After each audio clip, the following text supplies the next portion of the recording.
Ja'Marr Chase should be the number one overall pick in your startup dynasty drafts. We'll break it down on this episode of the Locked On Dynasty Football Podcast.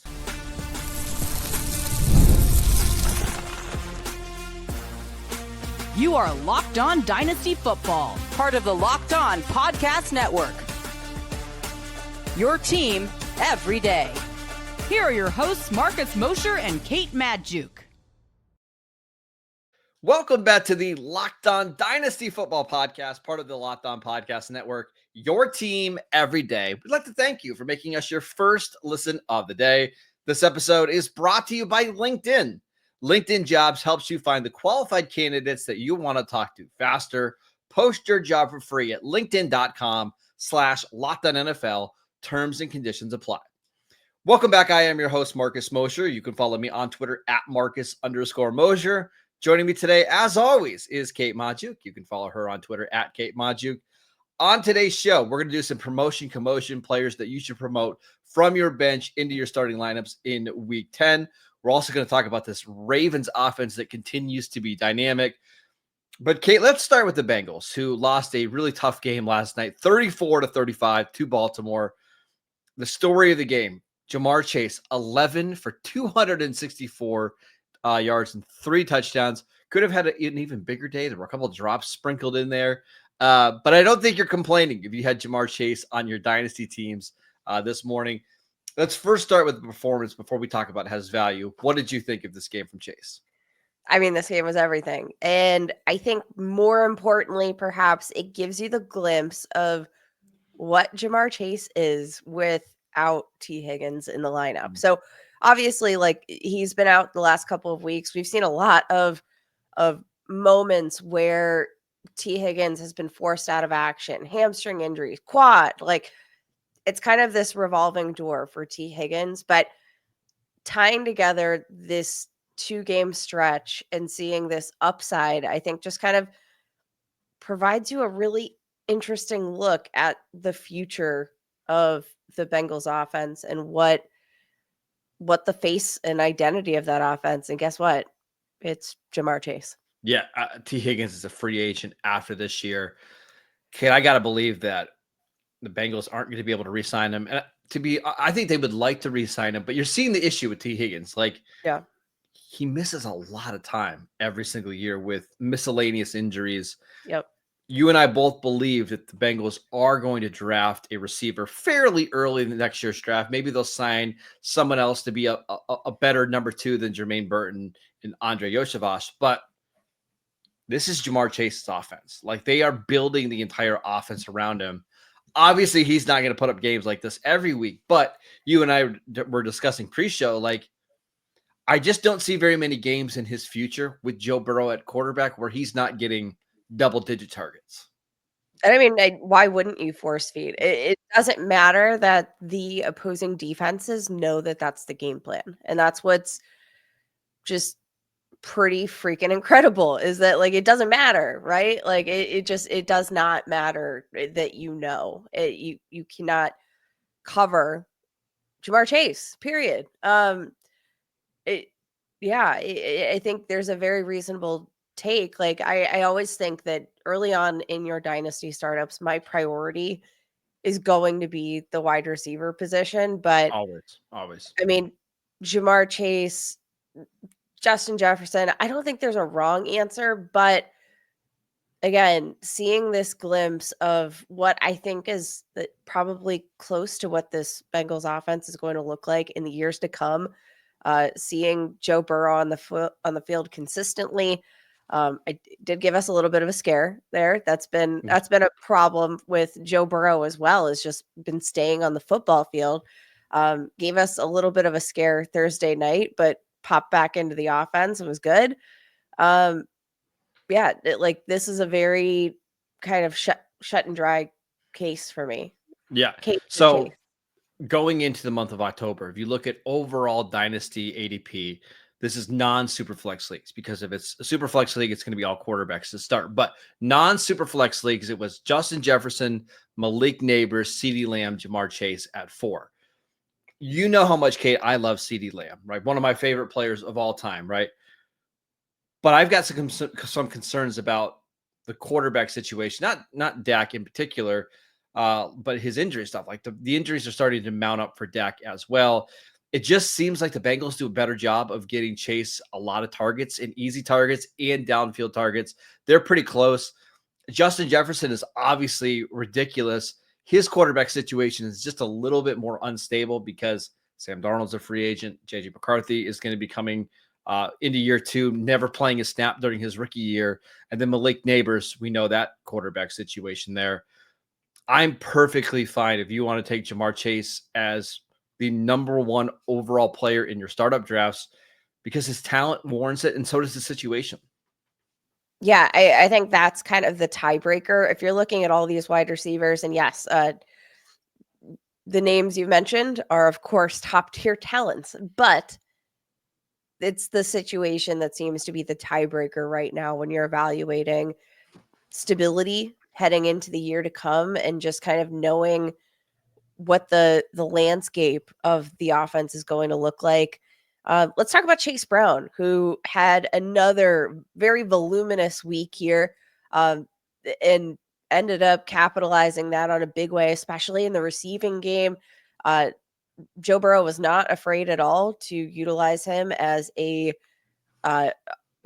check down option over the middle, and that translated in a big way. 9 receptions for 52 receiving yards. He didn't have the most efficient day, didn't have an efficient day on the ground, 3.2 yards per attempt, but it was up against a Bengals defense that Baltimore defense. Yep. Or sorry, a Baltimore defense that we already knew was probably going to force some inefficiencies. But I love to see that, they're like, okay, we can't run the ball. Let's just utilize that check down option. Almost like Tampa Bay did with Rachaad White. They're like, we can't run effectively. Let's just use him as a receiver, target him within a couple yards of the line of scrimmage, and that's going to be our run game for the day. And they pulled it off. Not the most efficient day for Chase Brown. He still ends up giving you 22 to 24 points, depending on your scoring format, right? And that's just a sign of a guy that's going to be an every week starter. We did a show yesterday on potential league winners, and Chase Brown was my pick at the running back position because Zach Moss is out for the remainder of the year. The Bengals defense is horrendous, and that's going to lead to this offense having to put up points. And you saw in this game, Kate, even with Chase Brown struggling on the ground as a runner, Joe Burrow threw the ball 56 times, and that meant Chase Brown got 11 targets, right? They're going to have a bunch of these games coming up. They play 2 really good defenses over the next 2 weeks, including the Chargers, who have the number 1 scoring defense, and Pittsburgh, who I believe has the number 2 scoring defense. They're going to have to use Chase Brown as an outlet receiver. And the last thing here is one of our big concerns about Chase Brown going into the year was what would his workload look like? Is he somebody that they can give him the lion's share of the carries in the backfield? And we saw it tonight. Chase Brown had 13 carries. No other running back on this team had a single touch. No other. Marcus, he got the Bengals share of the carries. Yes, there you go. I like it. There you go. Yeah, no other running back got a touch in this one. Overall, 24 opportunities in this game. Maybe it won't be that every single week, but I think the days of worrying about, okay, is he going to get 12 touches or 13 touches are gone.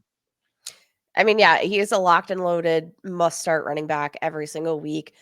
It's a bummer for Bengals fans because you watch this offense and you think, like, we should be winning more football games. But it doesn't matter for fantasy. The Bengals are scoring a lot of fantasy points.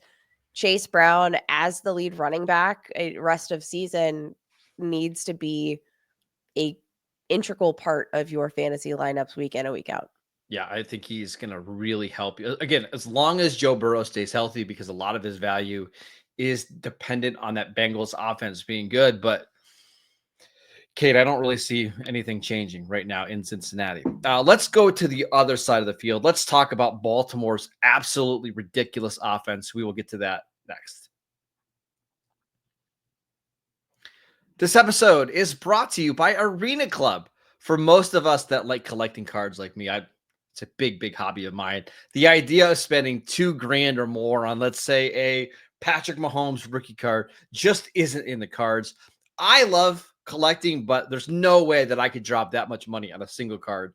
But thanks to slab packs from arenaclub.com, now it's possible to score gem mints for a fraction of their retail price. Every card that I just listed, including that Patrick Mahomes rookie or CJ Stroud rookie, was hit from Arena Club slab packs drops in the last week. Arena Club is the only repack that provides a real value, a complete view of all possible cards, and clear hit rates for each one. Arena Club slab packs are revolutionizing the repack game. After your pulls are revealed, they'll immediately be placed in your showroom for safekeeping, selling, trading, or for auction. The Arena Club grading process is accurate, fast, and transparent, with a full grade rationale provided and an explanation of how your card was scored.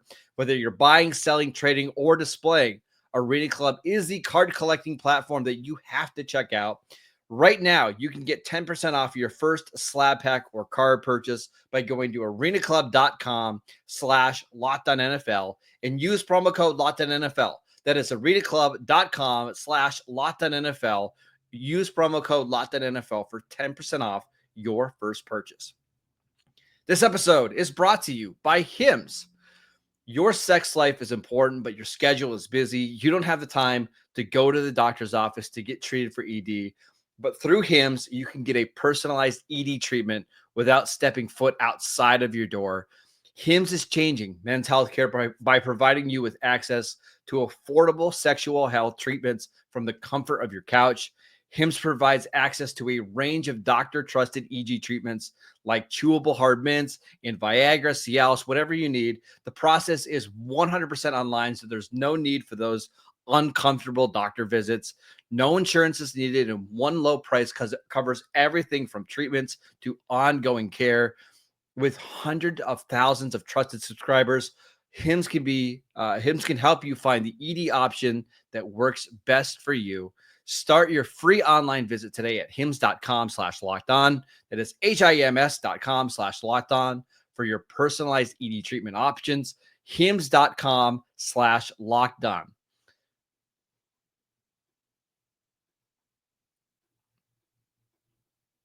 Welcome back to the Locked On Dynasty Football Podcast. We'd like to thank you for making us your first listen of the day. Okay, let's talk about that Baltimore Ravens offense. Another huge game by the Ravens, 35 points. Lamar Jackson goes wild yet again. But what was your biggest takeaway coming out of this game? Mark Andrews. This continues to be like a playable version of Mark Andrews. And we were all kind of hitting the panic button in a pretty big way to start the season. Like, not only was like the yardage and production not there, like the usage wasn't there, but we're starting to see things are clicking. And what I love to see even more is that when they are utilizing Mark Andrews as a critical part of the game plan, guess what? It's working. And this offense is firing on all cylinders. But we're finally seeing kind of the full usage tree kind of back in the mix here. Had a down week last week in terms of routes run, 12 routes run just back in week 9. So like I almost was like a little nervous, but 36 routes run, that is the highest, second highest he has run all year long. He's getting targets in these valuable end zone scenarios. I think he's back. I mean, you just watch him. He looks healthy. Like, I don't think early in the year he looked healthy at all. And now they're starting to use him. They're not only in the end zone, but they're starting to use him on some deeper targets. It's clear that Lamar Jackson still really trusts him on third downs. I don't think the yardage total is ever going to be huge again, because what's different about this Baltimore team compared to other Ravens teams that have gone deep into the playoffs is that they just have more weapons, right? Like Zay Flowers, Kate, is pretty comfortably the best receiver that Lamar Jackson has ever had. Would you agree with that?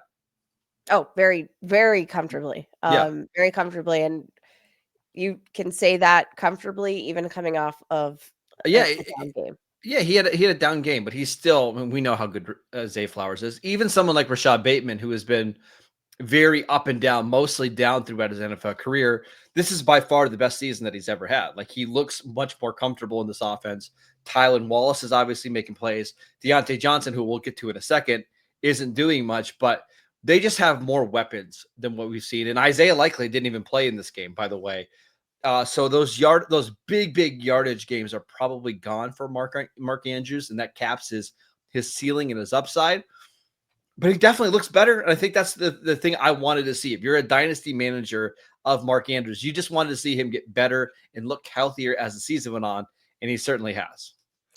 Yeah, I think the big kind of like panic button, it was, in part the usage. It was in part not getting a significant chunk of the routes run early on, but it was also just like he didn't look right. And I think maybe a part of that we were probably underestimating to start the season.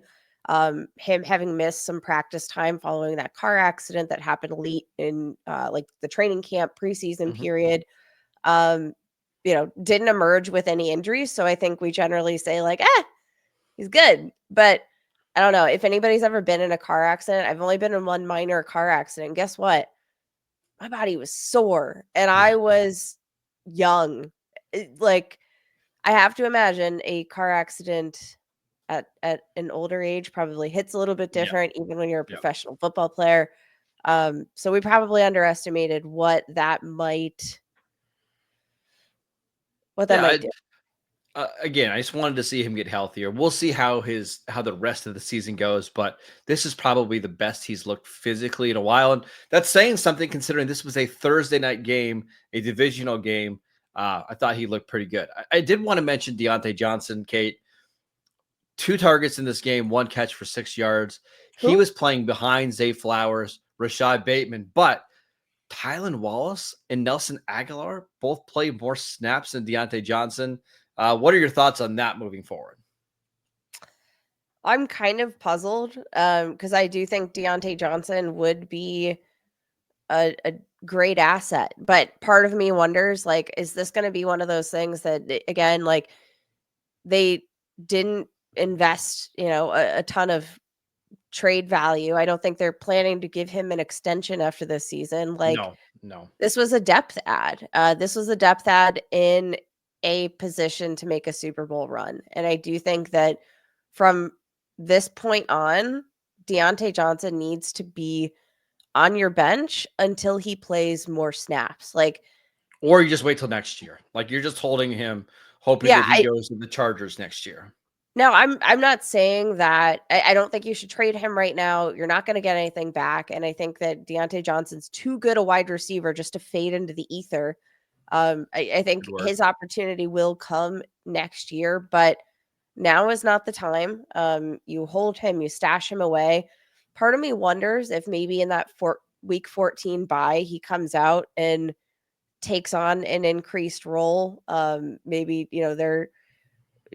I don't know. They were on another I could see like I could see him starting to overtake Nelson Aguilar in some snaps, but I think the idea that he's going to pass Rashad Bateman on the step chart it's not going to happen. And that matches the reports that we got early on, right? Like, they were not trying to displace Rashad Bateman, who is playing the best football of his career and finally healthy. Like, it was a depth move, and unfortunately, that means for fantasy that Deontay Johnson is riding the bench, baby. Not only is it a depth move, to me, it felt like a move where the Ravens wanted to make sure that the Chiefs or the Bills or whoever didn't get Deontay. Right? Like, hey, we're going to keep him on our bench so that you can't have him.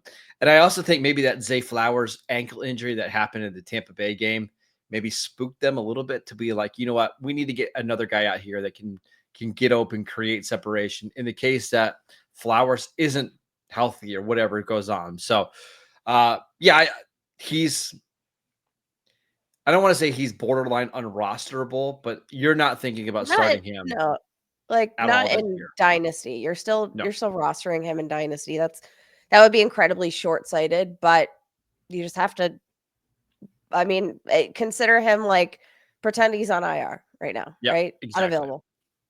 All right, let's do some commotion. Players that we are promoting from our bench into our starting lineups in week 10. We will get to that next.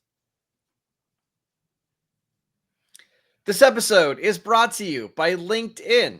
When you're hiring for your small business, you want to find quality professionals that are right for the role. That's why you have to check out LinkedIn Jobs. LinkedIn Jobs has the tools to help you find the right professionals for your team faster and for free. LinkedIn isn't just another job board. LinkedIn helps you hire professionals that you can't find anywhere else, even those who aren't actively searching for a new job, but might be open to the perfect role. In any given month, over 70% of LinkedIn users don't visit other leading job sites. So if you're not looking on LinkedIn, you're looking in the wrong place. Post your job for free at linkedin.com/LockedOnNFL. That is linkedin.com/LockedOnNFL to post your job for free. Terms and conditions apply. This episode is brought to you by FanDuel. Get ready to tackle the NFL action with FanDuel, America's #1 sportsbook, because right now, new customers can bet $5 and get $150 in bonus bets if you win. The FanDuel Sportsbook app gives you everything you need to place live bets on the NFL all in one place. So when you get a hunch in the middle of the game, you can check out the latest stats, view live play-by-play, and so much more on the same page where you place your bets. This is a great week for NFL action. We've got some awesome divisional games this week. We've got a fantastic Sunday night football game between the Texans and the Lions. Should be really fun. Just visit fanduel.com to join today, and you're going to get started with $150 in bonus bets if you win your first $5 bet. Just go make a money line bet on any of those games. Win your bet. You're going to get $150 in bonus bets. That is fanduel.com. Never waste a hunch and make every moment more with FanDuel, an official sportsbook partner of the NFL. Welcome back to the Locked On Dynasty Football Podcast. We'd like to thank you for making us your first listen of the day. For your second listen, check out the new Locked On NFL show. 2 shows every single day. One in the morning with Tyler Rowland, one in the afternoon with Tony Wiggins. And on Friday, our guy Matt Williamson is on the Locked On NFL show. So make sure you check it out wherever you get your podcasts and on YouTube. All right, Kate, it's our favorite segment of the week, promotion commotion, players that we are promoting from our bench or maybe even our waiver wire into the starting lineups in week 10. Who do you got for us this week? All right, I'm going to start off with a gross one here.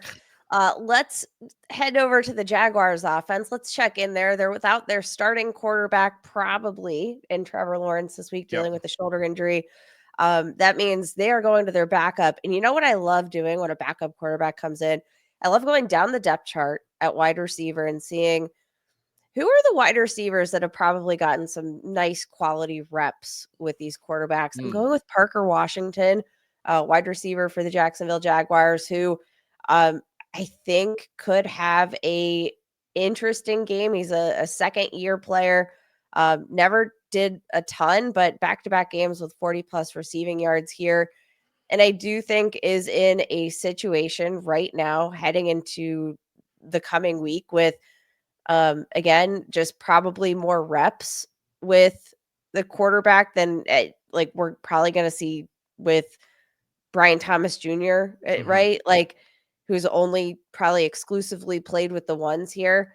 Up against the Minnesota Vikings, like this has been a really challenging defense for opposing quarterbacks to figure out, but there should be a lot of passing volume here in this game. The Vikings are going to put up points, no problem, and they're going to have to answer. It's just a matter of like, how much do you trust CJ Beathard? I don't know. I don't. Or is Mac it going Jones. to be CJ Beathard? Is it going to be Mac Jones? Yeah. Like both of them, Mac Jones especially, like it's going to be fine. I don't It's not know. great. The Jacksonville offense is one that I'm probably staying away from, but I don't hate the call on Parker Washington, who's gone over 40 yards in at least the last 2 games. So I don't hate it. Kate, I think this is an out Pierce week. Going up against the Bills, Michael Pittman has been dealing with a back injury. He missed practice on Wednesday and Thursday. We'll see if he's able to go. Even if he's healthy, I have some concerns about him being able to play this game. They're getting their tackle back at Bernard Ryman. That was a big deal last week, not having him. I just have a feeling that this is going to be one of the weeks where Alec Pierce is playing on the outside and Joe Flacco throws him a couple moon balls, which I'm sure you're familiar with, Kate, now that your offense has him in Pittsburgh. I think this is an Alec Pierce week, and I'm fine starting him as a borderline flex player. I love that call because I actually have to start Alec Pierce in a few spots, but we know like the deep ball can be his specialty. So like that's very exciting. Let's talk about Ray Davis, running back for the Buffalo Bills, who, I mean, obviously coming off a absolute banger, a monstrous receiving touchdown last week. I think it was 63 yards.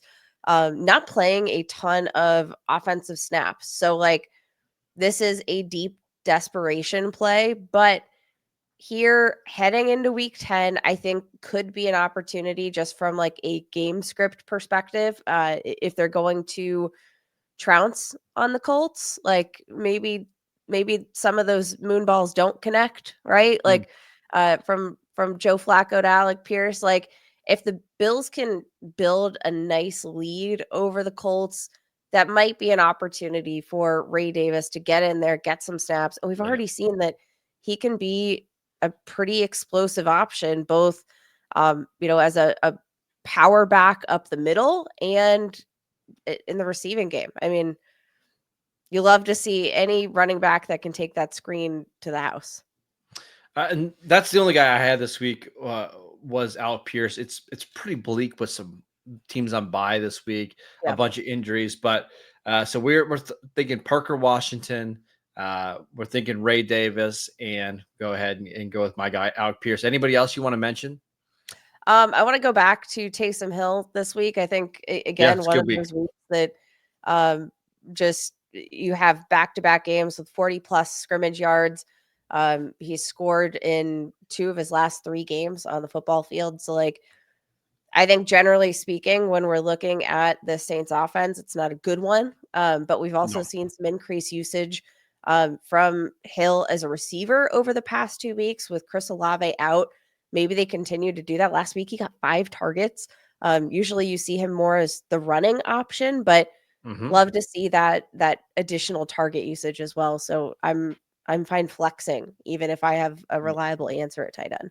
I love it. All right, that is it for today's show. We want to thank you for making Locked On Dynasty Football your first listen every single day. Make sure you check out the channel on YouTube or wherever you get your podcasts. We are free and available on all platforms. Follow Kate on Twitter at Kate Majuk. I'm at Marcus _Mosher. Enjoy week 10, and we'll see you right back here on Monday.